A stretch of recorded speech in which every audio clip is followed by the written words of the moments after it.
Breaking news है असां share कंदासीं। सऊदी अरब में शवाल जो चंड नज़र न आयो।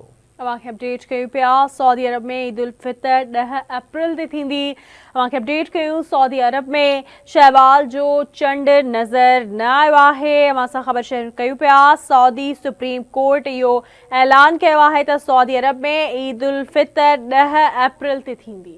ब्रेकिंग न्यूज़ है असां शेयर कंदासीं। सऊदी अरब में ईद उल फितर 10 अप्रैल ते मल्हाई वेंदी। सऊदी सुप्रीम कोर्ट अहिड़ो ऐलान कयो आहे। नाज़रीन अव्हांखे ॿुधाईंदासीं अॼु सऊदी सुप्रीम कोर्ट जो इजलास थियो हो ऐं फल्कियात जे माहिरनि जो इहो चवणु हो त अॼु चंड नज़र अचण जा आसार घटि आहिनि, जॾहिं त सऊदी अरब में शवाल जो चंड नज़र न अची सघियो आहे। सऊदी अरब में ईद उल फितर 10 अप्रैल ते मल्हाई वेंदी। अवांखे अपडेट कयूं पिया। सऊदी अरब में शवाल जो चंड नज़र न आयो आहे। सऊदी अरब में ईद उल फितर 10 अप्रैल ते थींदी।